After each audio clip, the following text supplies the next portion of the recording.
Hello students. आज के physical geography के इस लेक्चर के अंदर अपन अक्षांश और देशांतर लैटिट्यूड्स और लॉन्गिट्यूड्स का विस्तार से अध्ययन करेंगे। ये रेखाएं बनती कैसे हैं, इनकी विशेषताएं क्या हैं और इनकी उपयोगिताएं क्या हैं, इसमें विस्तार से अपन अध्ययन करेंगे। भूगोल के विद्यार्थी के तौर पे जब भूगोल की हम परिभाषा का अध्ययन करते हैं तो ज्योग्राफी ग्रीक भाषा के दो शब्दों से मिलकर बना है, जियो प्लस ग्राफी। जियो का तात्पर्य होता है पृथ्वी या अर्थ, ग्राफी का तात्पर्य है अध्ययन। भूगोल शब्द का सबसे पहले उपयोग एरास्टोथेनीज ने किया था और इस साधारण अर्थ के आधार पर सामान्य भाषा में भूगोल वह विज्ञान है जो पृथ्वी के धरातल का वर्णन करता है। जहाँ तक भूगोल की विषय वस्तु या उसका उद्देश्य का संबंध है, धरातल पर परिवर्तन देखने को मिलते हैं। ये परिवर्तन समय स्थिति के आधार पर परिवर्तित होते रहते हैं तथा इनकी एक प्रक्रिया है। इन सब का अध्ययन जो है भूगोल की विषय वस्तु के अंतर्गत है। अक्षांश और देशांतर रेखाएं भूगोल के अध्ययन के लिए पहला महत्वपूर्ण अध्याय है। दूसरा महत्वपूर्ण अध्याय जो आता है वो पृथ्वी की गतियां आता है, जो अगले लेक्चर में अपन विस्तार से अध्ययन करेंगे। अक्षांश होती क्या है?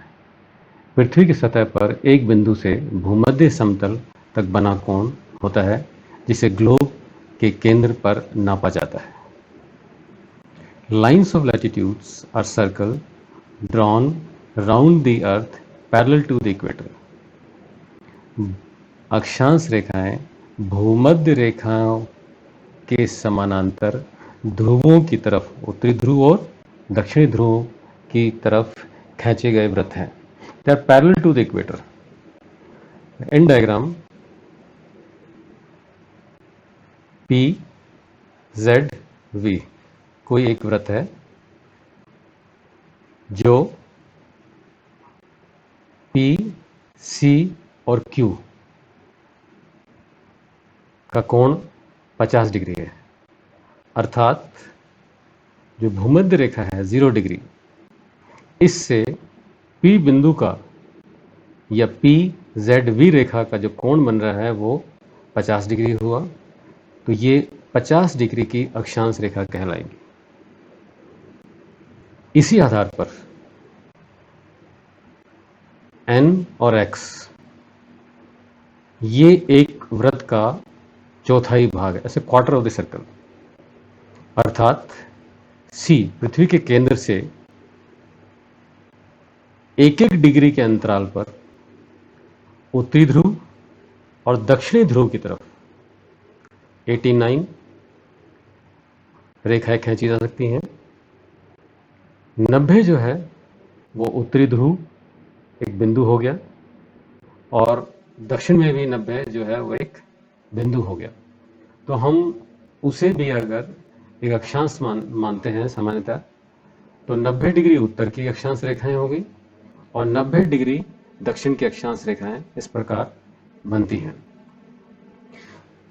अक्षांश रेखाओं की जब विशेषताओं का अध्ययन करते हैं, पहली विशेषता आती है कि समान अक्षांश बिंदुओं को जोड़ने वाली रेखाओं को अक्षांश रेखाएं कहते हैं। अध्ययन किया अपन ने, एक अक्षांश पर स्थित सभी स्थान एक साथ जुड़कर अक्षांश वृत्त बनाते हैं।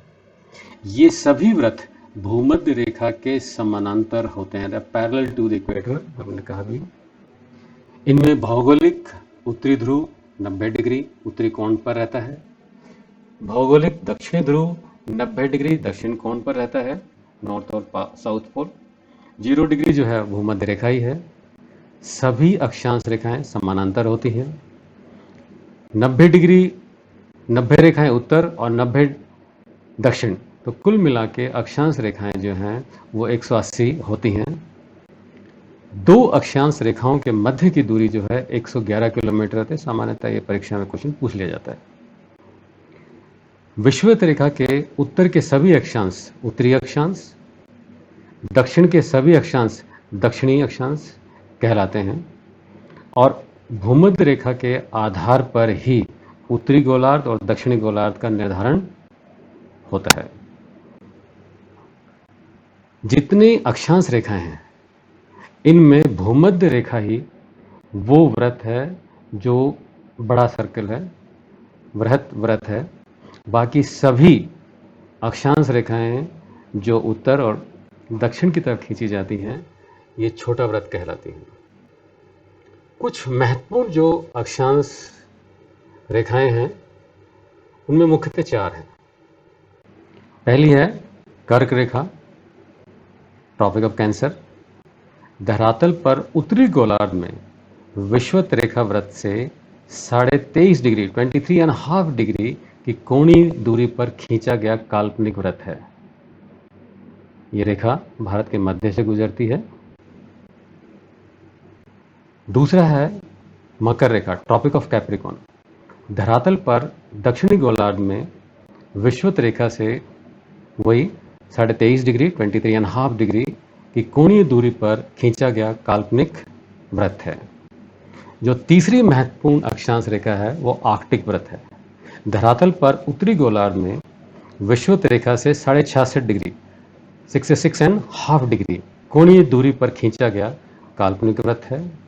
चौथी जो महत्वपूर्ण अक्षांश रेखा है वो अंटार्कटिक व्रत है। धरातल पर दक्षिणी गोलार्ध में विषुवत रेखा से 66.5 डिग्री कोणीय दूरी पर खींचा गया यह एक काल्पनिक व्रत है। तो इन अक्षांशों का जहाँ तक हम महत्व का अध्ययन करते हैं, ये अक्षांश रेखाएं जो हैं तापमान की पेटियां बनाती हैं पृथ्वी की। कर्क रेखा, ट्रॉपिक ऑफ कैंसर, और मकर रेखा, ट्रॉपिक ऑफ कैप्रिकॉर्न के बीच के क्षेत्र में सबसे अधिक गर्मी होती है, क्योंकि इन अक्षांशों पर वर्ष में कम से कम एक बार दोपहर को सूर्य की स्थिति सिर के ऊपर होती है। इसलिए इस क्षेत्र को उष्णकटिबंधीय ट्रॉपिकल जोन कहा जाता है। कर्क रेखा और मकर रेखा उष्णकटिबंधीय की बाहरी सीमा बनाते हैं।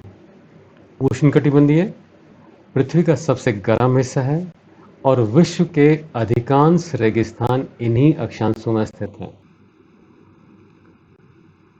पृथ्वी की गतियों में अपन पढ़ेंगे कि सूर्य की किरणें जो हैं अक्ष ट्रॉपिक ऑफ कैंसर और ट्रॉपिक ऑफ कैप्रिकॉर्न, कर्क रेखा और मकर रेखा पर ही इसी क्षेत्र के अंदर सीधी पड़ती हैं। इसके बाहर का जो क्षेत्र है उस पर कभी भी सूर्य की किरणें सीधी नहीं पड़ती हैं। सूर्य एक बार उत्तरायण में आता है, दोबारा दक्षिणायन में आता है। 23.5 डिग्री कर्क रेखा, ट्रॉपिक ऑफ कैंसर, उत्तरी अक्षांश, और 23.5 डिग्री मकर रेखा, ट्रॉपिक ऑफ कैप्रिकॉर्न, दक्षिणी अक्षांश के बाहरी अक्षांशों में सूर्य की किरणें सीधी नहीं पड़ती, जैसा आपने डिस्कस किया। यही कारण है कि ध्रुवों की तरफ जाने पर हम पाते हैं कि सूर्य की किरणों का लोप हो जाता है या उन क्षेत्रों को ऊष्मा कम प्राप्त होती है। परिणाम स्वरूप कर्क रेखा और आर्कटिक व्रत और मकर रेखा और अंटार्कटिक व्रत के बीच वाले क्षेत्रों का तापमान मध्यम होता है। अर्थात इन इलाकों में न तो बहुत अधिक गर्मी पड़ती है और न ही बहुत अधिक ठंड होती है। इसलिए इस क्षेत्र को शीतोष्ण कटिबंधीय टेम्परेट जोन कहा जाता है। तो यही 4 मुख्य रेखाएं हैं जो इन तापमान पेटियों का निर्धारण करती हैं। और अपन ने वनस्पति विज्ञान में पढ़ा हुआ है, अपना जियोज्योग्राफी में पढ़ेंगे यहाँ पर, कि वनस्पति का वितरण भी आपको इन्हीं तापमान पेटियों के आधार पर देखने को मिलेगा। दूसरा है देशांतर रेखाएं। दोनों भौगोलिक ध्रुवों के बीच खींची गई काल्पनिक मध्याह्न रेखाओं का संदर्भ देशांतर प्राइम मेरिडियन से पूर्व या पश्चिम में बना कोण होता है, और जो मध्याह्न रेखा जिस बिंदु या स्थान से गुजरती है उसका कोणीय मान उस स्थान का देशांतर होता है। सभी देशांतर रेखाएं अर्धवृत्ताकार होती हैं। ये समानांतर नहीं होती, वह उत्तरी दक्षिणी ध्रुवों पर अभिसरित होकर मिल जाती हैं। इक्वेटर पर भूमध्य रेखा पर दो देशांतर रेखाओं की दूरी सर्वाधिक मिलेगी और पृथ्वी के गोलाई के कारण ये ध्रुवों पर जाकर एक बिंदु पर जाकर मिल जाती है और धीरे धीरे इनकी दूरी कम होती हुई चली जाएगी।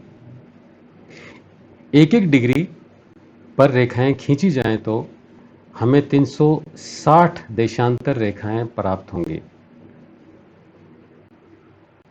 एक वृत्त के अंदर 360 डिग्री होती हैं और इस आधार पर एक एक डिग्री के अंतराल पर 180 डिग्री पूर्व और 180 डिग्री पश्चिम की तरफ इन रेखाओं का निर्धारण होता है।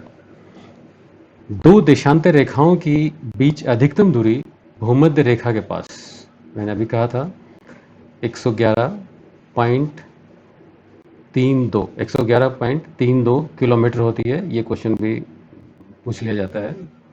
भूमध्य रेखाओं से ध्रुवों की ओर जाने पर देशांतर रेखाओं के बीच की दूरी घटती जाती है क्योंकि पृथ्वी गोलाई लिए हुए है।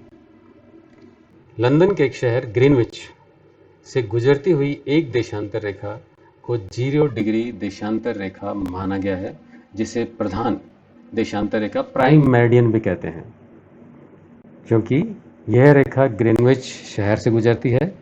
अतः इस रेखा को ग्रीनविच रेखा भी कहा जाता है। इसी ग्रीनविच लाइन के आधार पर पृथ्वी को पूर्वी गोलार्ध और पश्चिमी गोलार्ध में हम लोग विभाजित करते हैं। पृथ्वी जो है, पृथ्वी की दो गतियां होती हैं जो अगले लेक्चर में हम पढ़ेंगे। पृथ्वी 24 घंटे में 360 डिग्री देशांतर घूम जाती है।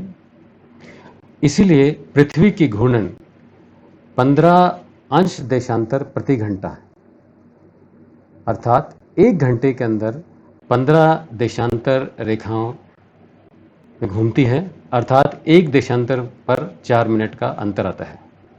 और इसी के आधार पर विभिन्न स्थानों के समय की गणना की जाती है, जो मानक अक्षांश से आगे का समय है या मानक अक्षांश से पीछे का समय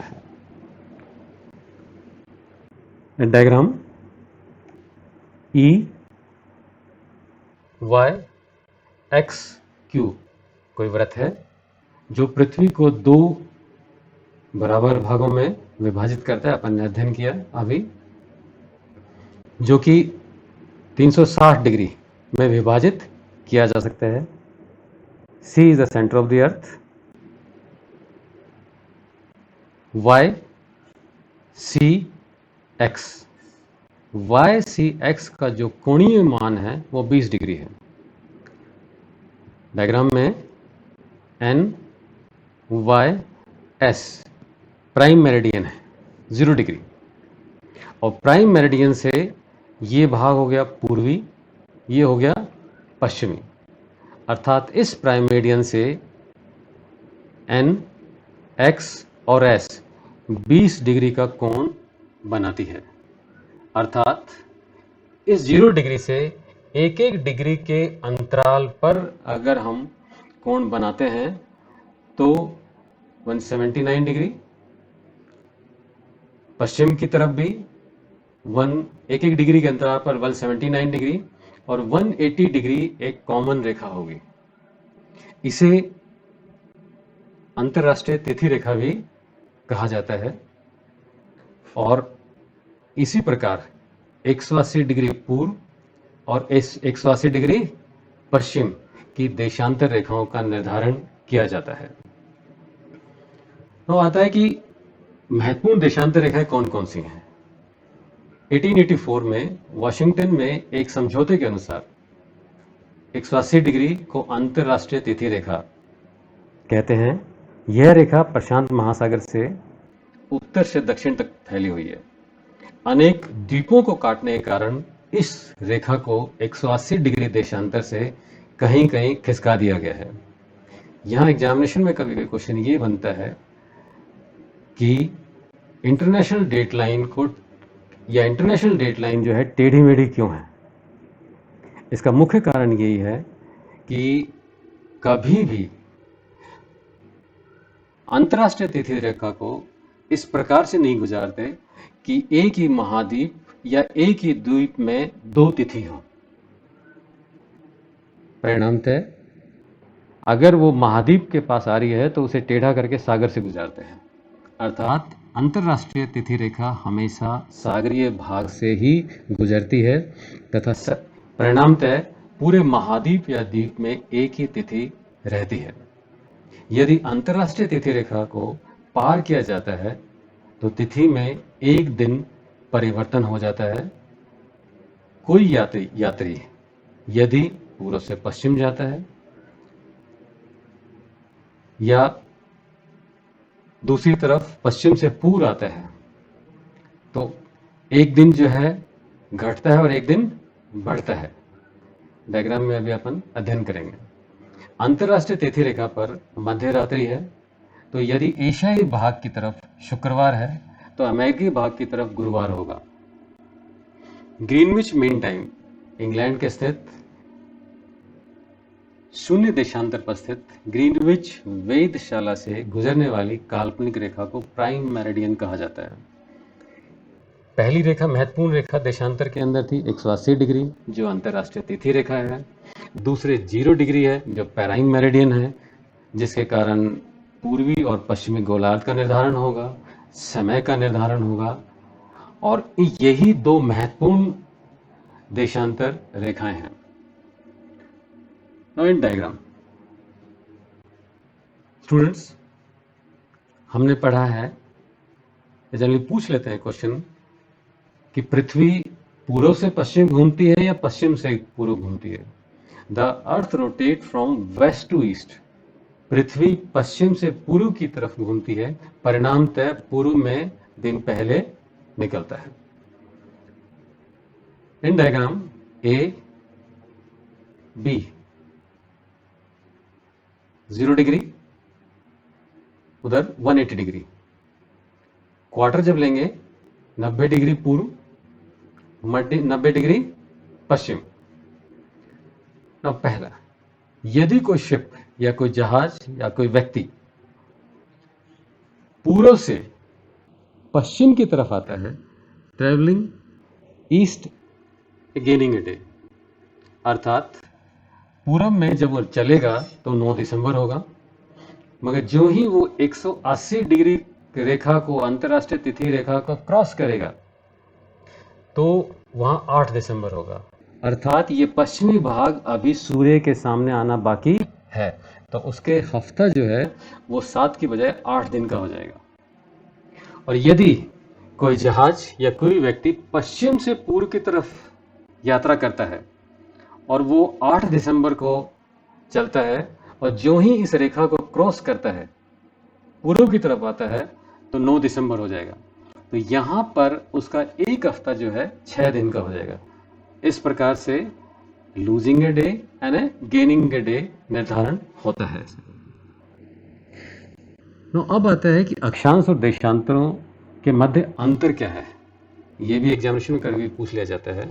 पहला अंतर है latitude is the angular distance of a point north और south of the equator as measured in degree. अपन ने कहा था भूमध्य रेखा से उत्तर और दक्षिण की तरफ नापी गई एक कोणीय दूरी है। दूसरी तरफ longitude is the angular distance along the equator measured in degree. It is measured east and west of Greenwich line. अभी कहा था पूर्व और पश्चिम की तरफ हम कोणीय दूरी को नापते हैं। दूसरा जो अंतर आता है all latitudes are parallel to the equator. अपन ने पढ़ा है सभी अक्षांश रेखाएं भूमध्य रेखा के समानांतर व्रत हैं। वहीं दूसरी तरफ all meridians all the longitudes converge at the poles. सारी की सारी, अभी कहा था पृथ्वी के गोलाई के कारण ध्रुवों पर जाके सारी की सारी देशांतर रेखाएं मिल जाती हैं एक बिंदु पर। तीसरा, on a globe parallels of latitudes appears as circle.